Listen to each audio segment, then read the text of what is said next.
Hi, and welcome back to our reading of The Red Line by Maria Schepis. The subtitle, of course, is The Elixir of Life, an alchemist novel. So, in our last chapter, Saint Germain told a horrendous tale to the Queen and her company about what he had foreseen would be coming if they chose to not change their ways, and as we know, they didn't. And now we're going to first, in chapter 35, 2 letters, see the correspondence between Countess d'Adhémar and Saint Germain before we join Saint Germain and our protagonist in meeting some interesting characters from one of our protagonist's previous lives, reincarnated. All right, so chapter 35, 2 letters. So it says, starts with 2 days later, so that is 2 days after the party at the Trianon where he told this prophetic tale. 2 days later, Saint Germain got a letter from the Countess d'Adhémar. I still have this letter, along with the Count's reply. The Countess was a witty, observant woman and a talented chronicler of her own time. Her letter ran like this. Dear Count Saint Germain, ever since that strange evening at the Trianon, which unfortunately ended in your disgrace, I have been filled with increasing uneasiness. I am an old woman. I have seen much and experienced much, and I think I can say I've lived my life with my eyes open. My perpetual interest in people and social connections has not persisted just to gain superficial success, though that has had its part. It has been a secret passion. Despite my weaknesses, I am truthful with myself. This has been both a burden and a blessing, but I assure you my opinions on serious affairs are constant, even though I conceal them for opportunistic reasons, or out of cowardice. I am telling you this so you will know why I am writing. The grave truth in your nursery tale disturbed me greatly, for you verbalized problems of which I have been aware for a long time. I truly love the Queen and her carefree friends. Their youth is both electrifying and charming, and their cultured beauty fills me with nostalgia. Alas, I am still vain in my old age and still love my pleasures. Nevertheless, I am not blind to the fatal mistake that happy, artificial empire is making by neglecting the convulsive questions of our time. I know well enough the stubborn faults of that old-fashioned circle at Versailles and the weaknesses of our poor king in a time that demands bold, courageous action. As for myself, I confess that I adore this graceful, elegant, decayed old world. I am part of it. I was born to it. I was young among its traps and pleasures, and I am thankful that I grew old with it and won't have to live to watch its fall. But I pity these young people. My heart is heavy when I think of the future awaiting these carefree infants who play as though they lived in the dawn of an era rather than a bloody sunset. I feel helpless and grieve like those adult council members in your story. I keep trying to think what I can do. It would be so terrible for all this beautifully sculptured charm to suffer the brutal consequences of the sins of people now mouldering in tombs. Marie Antoinette's crime is one of omission only, and the king himself is a harmless, well-meaning man. Although I know well how dangerous it is for the government to be in such weak hands during this critical time, I am confused and in despair.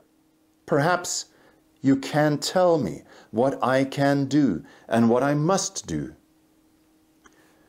I can already feel the approaching catastrophe in my bones. Please help me. Your sincere admirer, Countess d'Adhémar. That was the letter. Saint Germain's reply, preserved among the Countess's papers, ran thus. My dear lady, your worries are the same as my own. My transparent little allegory was intended to reveal, rather than conceal, the dangers into which the royal couple, the nobility, and the quote-unquote old regime itself have drifted. Truly the time will come when thoughtless France, which once could have protected herself, will be in a state like the hell Dante envisioned. The scepter, the censer, the scales, the spires and coats of arms, even the white flag itself will fall. I can not only feel this future, Countess, I have already seen it. I am still enthralled by the horror of what I have seen. There were rivers of blood flowing from every city, a cacophony of human screeches and screams of pain as courage vanished. The word of the council meant death, and great God, who could answer such murderous judges?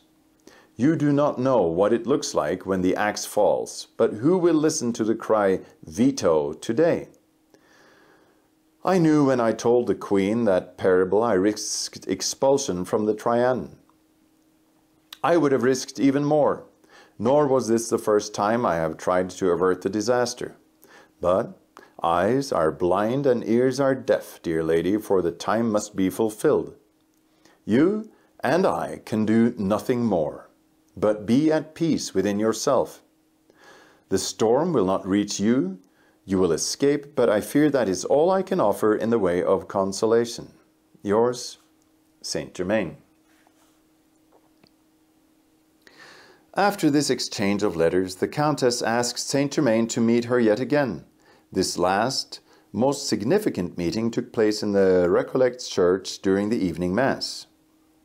Saint Germain supplied me with the details of their dialogue at my request. The Countess was both agitated and crushed. She begged Saint Germain to try to reason with the Queen once more. A meeting could be arranged, she told him. The Princess de Lamballe, who was also troubled, would see to that. The Count refused, telling her it was already too late for warnings. "What do you mean?" the Countess d'Adhémar asked fearfully. "Do you know of some conspiracy?" "No, madame, the Queen has simply missed the moment when she could have changed her fate. She should have acted immediately after the Dauphin was born, when the people's faith was reignited and they reached out in trust and longing once more. Instead, she turned her back on them and went back to the Trianon. Even the maturity gained by her multiple motherhood won't help her. They won't trust her anymore. She has sown the wind and will reap the whirlwind. Even now the forces have moved to pronounce judgment on her." "And their sentence?" The old woman stared at him fearfully. "Death." The Countess reeled and Saint Germain had to support her. "It's horrible," she whispered. "I wish I could deny what you say, laugh at you, but I can't. It's just as you say. I can see it. But what do they want of her? What will be the charges against her?" "The charges, madame? Every playful, innocent pastime will be turned against her. Every lampoon and slander will be treated as a serious charge. And what? What do they want? The utter ruin of the Bourbons. The royal family will be driven off every throne they occupy. Within 100 years, the survivors will return to France as simple citizens. France itself will be shaken and tormented by all manner of governments, kingdoms, republics, and empires. Noble tyrants will be replaced by ambitious and unworthy ones." The Countess d'Adhémar buried her face in her old hands and prayed for a long time. Then she stared up at Saint Germain with tears rolling down her cheeks.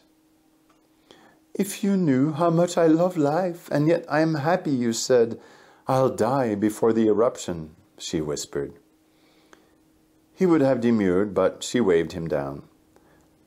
"I know well enough what the last part of your letter meant. How much longer will you remain in Paris?" "Perhaps a year." "I see." The emissaries returned hastily to their own island before the Holocaust. Saint Germain was silent.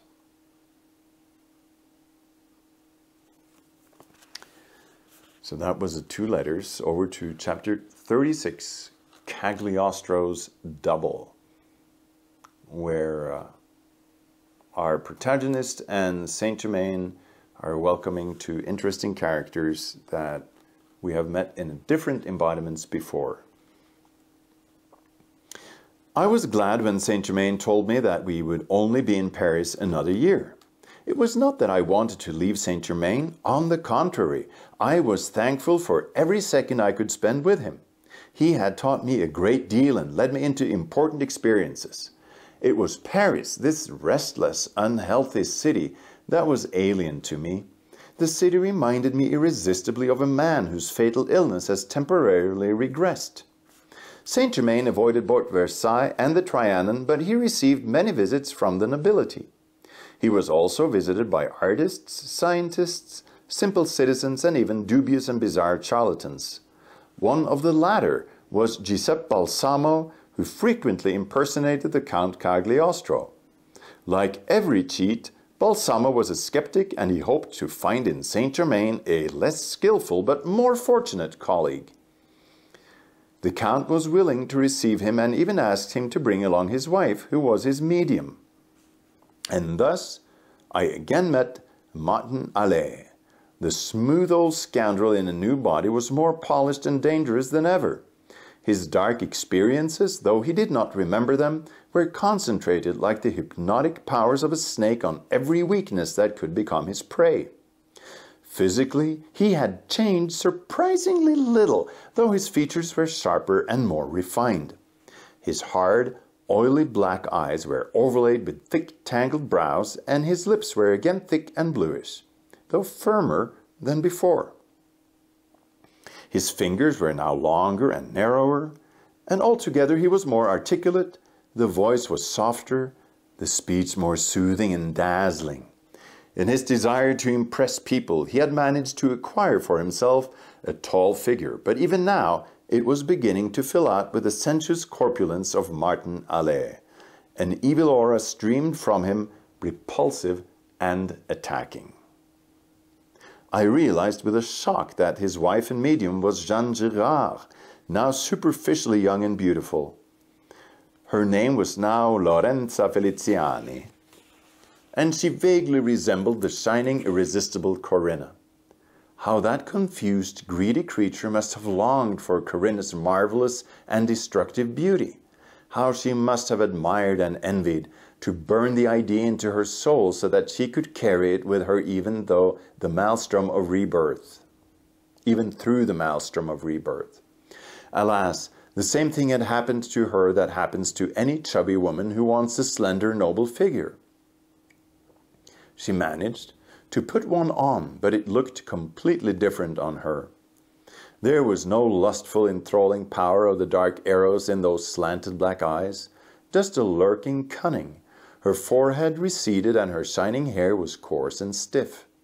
The mouth was a little too large, the nose a little too stubby, and she was already becoming thick and stocky. Undoubtedly, she was a beautiful woman, though perhaps more desirable to a low and sensuous appetite. A more refined taste would have been repelled by her obvious vulgarity. Now she was Balsamo's victim, whom he had shaped into a blind instrument. One can imagine how. This was the man who had broken and chained Corinna's demonic strength, and he turned this hysterical, obsessed woman with her dim, inchoate memories into pliant wax. The demons who had possessed her previously were gone, driven out by a more concentrated power. Balsamo frequently hypnotized Lorenza. He had this ability, though he didn't understand it fully, and he used and misused it whenever possible. Now the poor woman was possessed by an embodied demon rather than indecisive astral ones. Balsamo exuded great strength and uninhibited will. He practiced black magic, although he didn't believe in it. It was strange that Italian-born Lorenza, Jean, and the Sicilian Balsamo should have drifted back to the scenes of their former lives. They were instinctively attracted as though they had left something undone there. Of course, they called the phenomenon another name and entertained firm if dubious plans for their stay. These would have to be tried out in more virgin territory to succeed, yet they were drawn back to the magic center of Paris again and again. Saint Germain received the couple in the workroom on the ground floor. Their self-assured skill as they entered was admirable. You could almost see the many thresholds they had crossed prepared for anything. Balsamo had the adaptive ability of a hunting and hunted animal, and he had imparted it to Lorenza. Now they promptly adapted themselves to the splendor and refined elegance of their surroundings. But they couldn't fathom Saint Germain. His real being was incomprehensible to them. Thus, the tone of the encounter was elegant and the gestures deliberately languid. Balsamo began by fulsomely flattering the amused Saint Germain. Encouraged by her host's smile, Lorenza, after a graceful wave of her black lace handkerchief, admired his sapphire ring. He promptly took it off so she could look at it. "You shame me, madame. Certainly Monsieur Balsamo must make better stones to enhance his wife's beauty than my own humble work." For a second, Lorenza stared at him stupidly. Isn't it real?" "Why wouldn't it be?" Saint Germain replied. "A jeweler offered me a fortune after appraising it. Madame pretends not to know what I'm talking about, but you're among friends here. After all, who can tell transmuted gold from natural gold? Nobody. There is no difference. Isn't that so, Monsieur Balsamo?" The man narrowed his eyes like someone reacting to a quick blow, then addressed himself to Lorenza.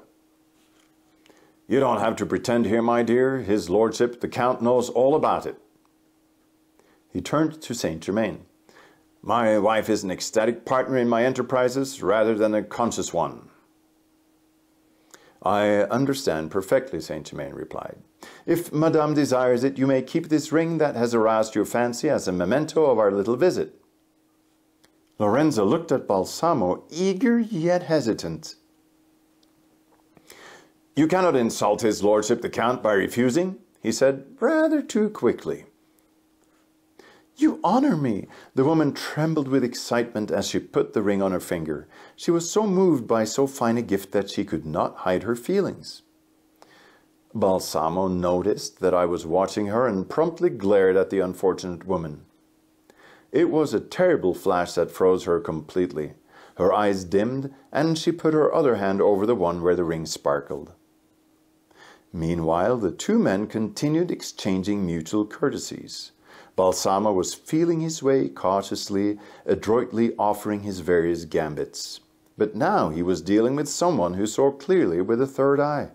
Saint Germain, while appearing perfectly straightforward, answered his overtures evasively.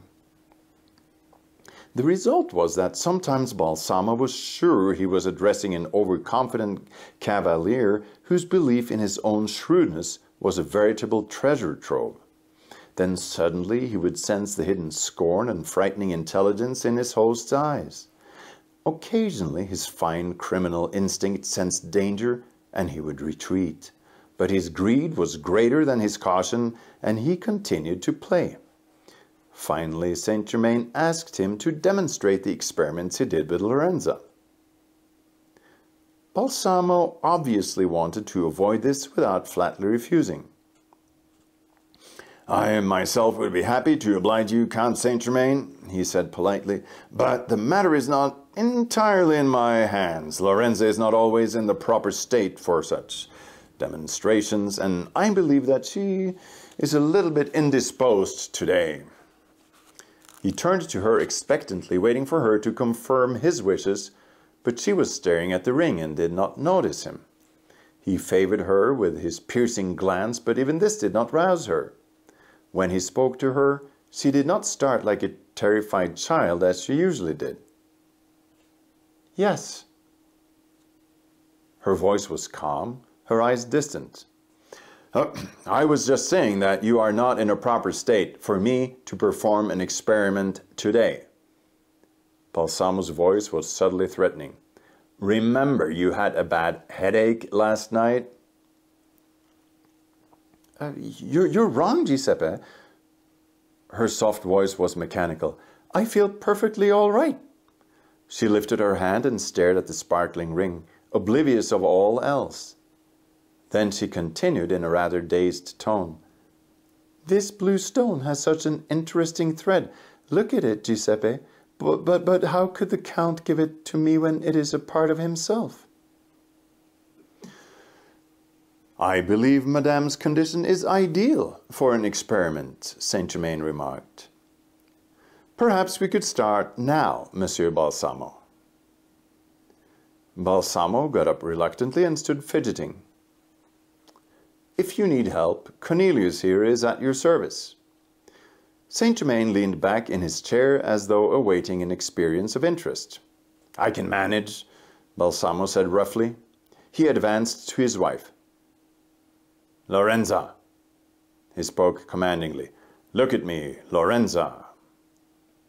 The woman did not respond. She sat spellbound by the glistening stone which almost seemed to live.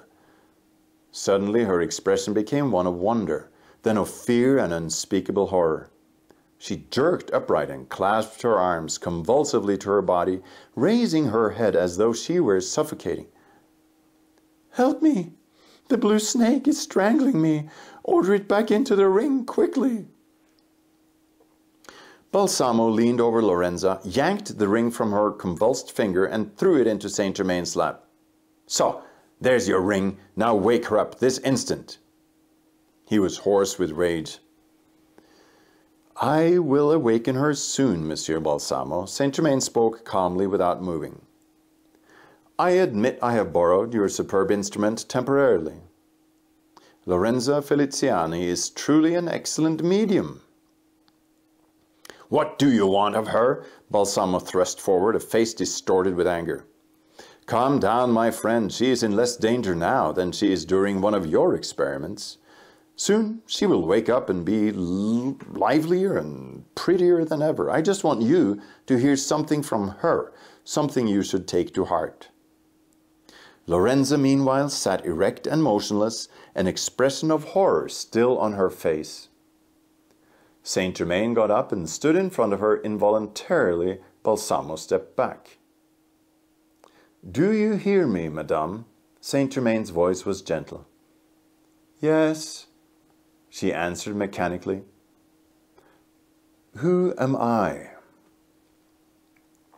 The friend and comrade of Count Cagliostro in the secret brotherhood?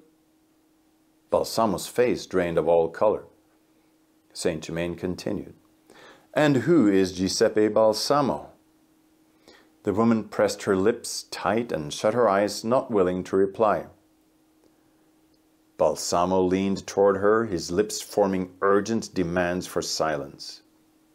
Then Saint Germain spoke again, and what a voice he had. Quiet, but firm as a diamond. You must answer me, madame. You are not afraid now, and you will not remember anything I do not wish. You are unfettered now, completely free and calm. Lorenza's face cleared magically. This is intolerable, Count. Balsamo rushed to his wife and tried to lift her, but he could not move her. She seemed to be anchored to the chair. Balsamo was red with his exertion, but in his rage he tried again. He grabbed her arms and pulled until Saint Germain was moved to intervene. If you keep on, you will injure your medium. Sit down, Balsamo, and be quiet. Believe me, there is nothing else you can do. The Count spoke again to Lorenza.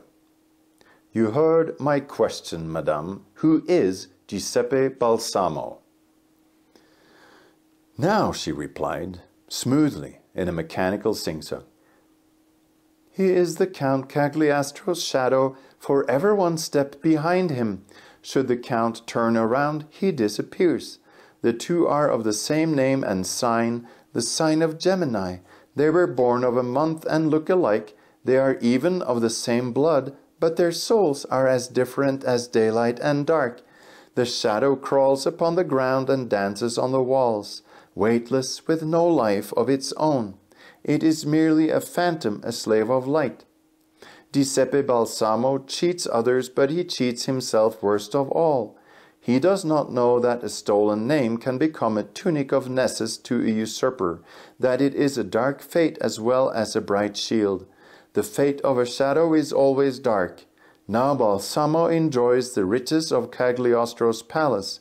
Therefore, Cagliostro's earthly karma will be fulfilled on him rather than on the Count, who has stepped aside. Cagliostro has liberated himself from his past actions.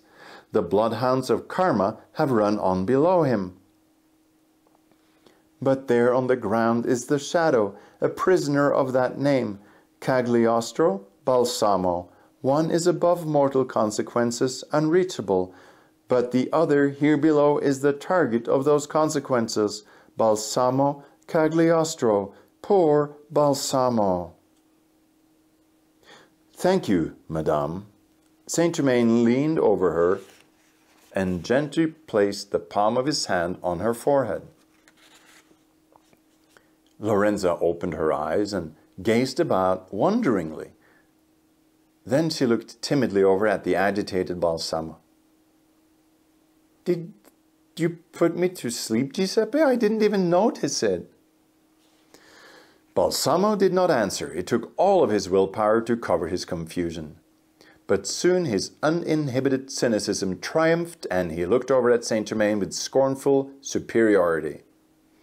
You didn't have to be so theatrical, my dear Count, about telling me, about my little business. After all, I'm of the same craft myself, and it's hard to dazzle me. I use poses, certainly, but I hate them and shed them gladly when I don't need them. We have the same philosophy, you and I. A painter is paid for his pictures, a musician for his music, a writer for his lies. Why not pay the swindler who gives better and happier illusions than any of them? People really want to be cheated. They're too credulous and stupid to face the fact that the ideas of good and evil, God and the devil, are simply lies invented by a clever clique of swindlers to serve their own interests and console morons. The lies are always unveiled for the initiate who is strong and brave enough to face them. Why should we fight each other? You don't really expect me to believe you produced all this enormous wealth from your alchemist's crucible? I have a false-bottomed crucible myself and a very cunning stirring spoon. We both changed stupidity into gold, my dear Count. You might as well come down from Mount Olympus and tell me what you meant by that little charade. Saint Germain leaned back cheerfully in his chair. You have a remarkable philosophy, my dear Balsamo, and I won't deny I find it amusing. Balsamo smiled a victorious and self-satisfied smile and winked at Saint Germain. I thought we could come to an understanding. You have your territory and I have mine. After all, there's more than enough for both of us. About the name Cagliostro, I have a reason for using it that I'm not going to tell you or anybody else. I may have a better right to it than you think. At any rate, it's a name with a proven value and I like it. It suits me, and believe me, I've worked harder for it and deserve it more than the man who legitimately owns it. I've put a good deal of my own work and energy into it, and it's worth a substantial amount of money to me. Why do you want to take it away? I don't, Balsamo, and the Count himself doesn't particularly care either. I'm just advising you not to use the name. Get rid of it before it's too late, for your own sake. Don't play Dodonian oracle with me. I know you're used to using that pose, but I want a straight answer. Why do you advise me to stop using the name if it doesn't matter to you or to Cagliostro? I am simply warning you. You expose yourself to danger by doing this. If you live as Cagliostro, you may also have to die as Cagliostro.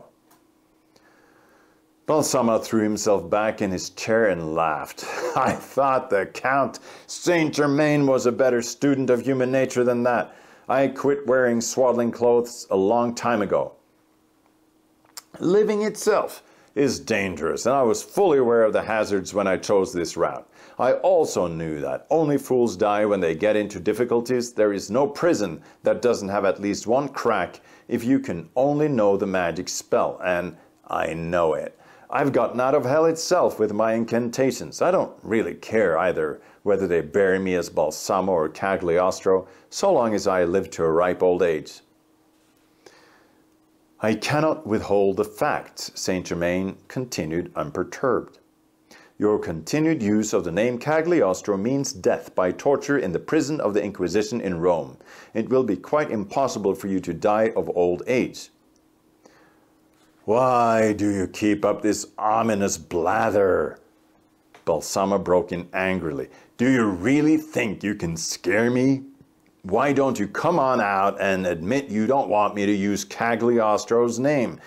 Then I could give you a straight answer, that I will never stop using it under any circumstances.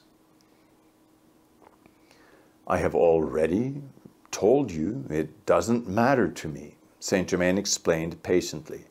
I am not asking you to do it or threatening you if you don't. I am just giving advice that you can accept or reject. To be exact, I am informing you of the risk you are running using Cagliostro's name. If you continue to do it, it is your responsibility, not mine. Nor will the Count Cagliostro, in whose stead you will have to die a horrible death, be responsible. Soon you won't be able to free yourself of his name by any means. There will be no one to prove you are two different people. The two will become one in suffering, danger, and death. Cagliostro and I will both be far away, and when you are dead, he will be rid of his dangerous name forever. Oh, this is absurd, Balsamo interrupted angrily. But Saint Germain silenced him. Wait, I haven't finished yet. I am going to interpret Madame Lorenza's trance. Cagliostro's name is in the path of forces which cannot reach him any more, for he has risen above them. You, however, cannot dodge these dark forces if you lock yourself into Cagliostro's name. I don't know what you're trying to do, Count, but I know what you've done, Balsamo burst out. You've confirmed me in the use of the name I've yearned for, hated, and fought to gain for years. Now I find it more desirable and exciting than ever. In fact, it is essential. I will cling to it as I do to my life, even if it means death by torture. I don't believe that fairy tale. Answer me, Balsamo. Don't be so melodramatic, you make me laugh. Laugh all you like, Saint Germain continued, but answer me.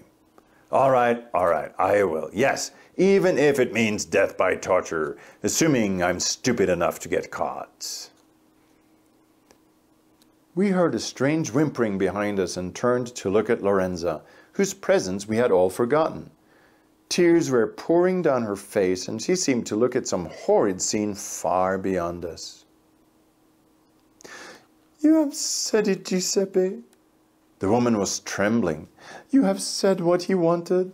The circle has been closed and the judgment pronounced. No knife can free you, no word can absolve you. The judgment is final. Be quiet, you stupid hen, Balsamo spat. Lorenza came to with a convulsive jerk and started sobbing hysterically. Stop that, her husband snapped. You know I won't tolerate bawling. Be patient with me, she gasped. I can't stop. Moved with compassion, I spoke involuntarily. Please calm down, madame. I'm sure Monsieur Balsamo will stop using Cagliostro's name if you ask him. I will not, Balsamo retorted. The name is mine. I have more right to it than the effeminate bastard who had it thrown in his lap by chance. Of course he won't stop using it, Cornelius, Saint Germain said calmly. Balsamo cannot discard the name now. It is already grafted to him, whether he likes it or not, and he must wear it until he dies. The finality of those words seemed to fill the whole room. Even the skeptical charlatan was shaken. "What do you mean, whether I like it or not?" Balsamo asked. "The name has come to life and will follow you for the rest of your days, ruling and shaping your destiny.